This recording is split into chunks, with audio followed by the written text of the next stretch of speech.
Carly, certified personal trainer, pre-postnatal fitness specialist, a mom to a toddler, a dog mom, all of the above. So we're gonna go over squats today, a basic movement, and we're gonna go over the basic form patterns, movement patterns to do it correctly. Now, before we get going, I actually want you to pause this and grab a broom or something of the sort from your house right now because we're going to use it. So ready, pause, and be right back.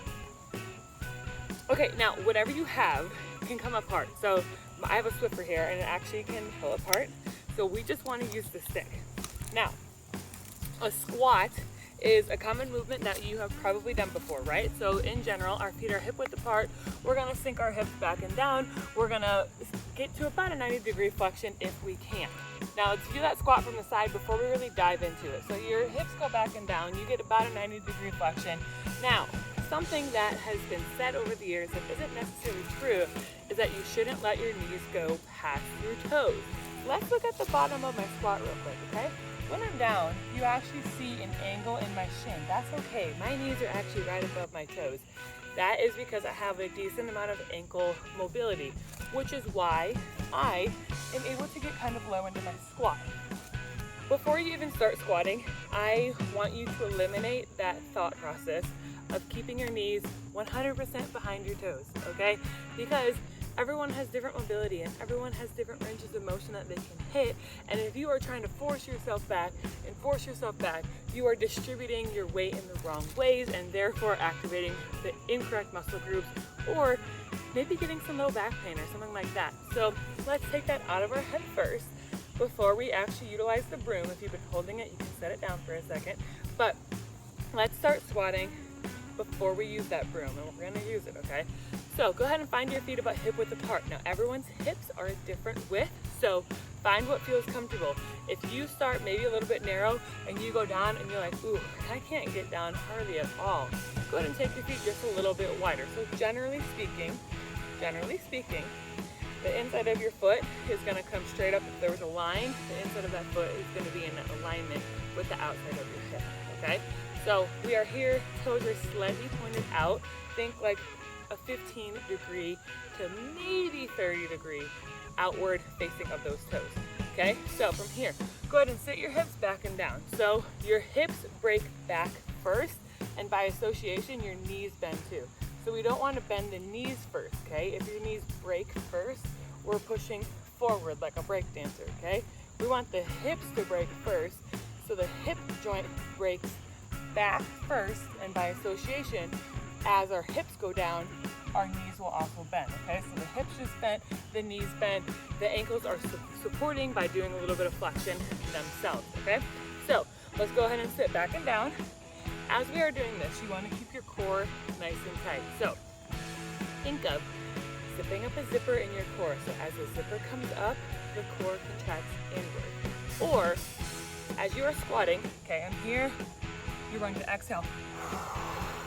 Really exhale and squeezing on that exhale. You can think about someone punching you. So gut punching you, you brace for impact, okay?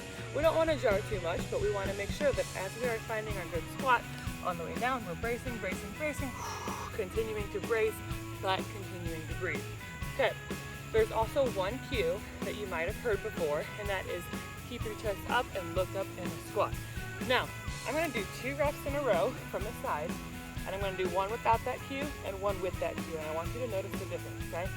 So I'm going to sit back normal first, okay? Now I'm going to chest up, look up. On that second one, as you see my back create a big curve, okay?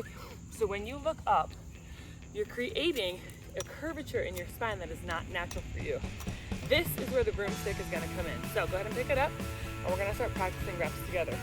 Ideally, when you squat, instead of looking up and keeping your chest open, and the reason that's a cue is because we don't want to squat like this, okay? Chest is not open there, we're not looking up, but we're doing it too much. So when you set up, you actually want to think of keeping contact with this broom on your tailbone all the way up to the base of your neck and keeping a bunch of pinpoints in between. So basically keeping your spine in contact with the broomstick except for the natural curvature in your low spine.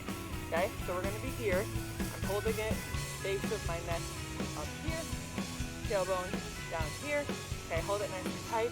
Now as you squat, in order to keep contact with all main points, you are noticing that I'm actually looking down kind of and forward. I keep a straight line in my back, but if I were to look up as I squat, okay, you can try this.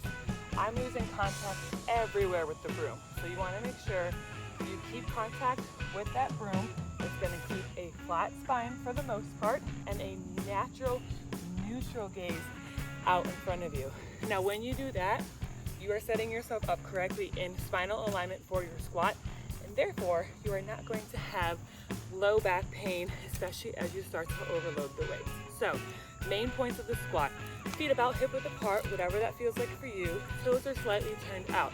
You are keeping main points of contact with that broom all the way up, all the way down, to make sure we are not over extending the curve in our spine. You go down until you hit what feels like the bottom range of motion for you. If you go too deep, you will feel it. And keep your core nice and tight, okay? Inhale down, exhale up. Do a few reps with your broom daily, and you will find that the squatting will feel better along the way because you did that. So thanks for being here. If you liked it, comment, like it, save it, share it with a friend, and come back for more.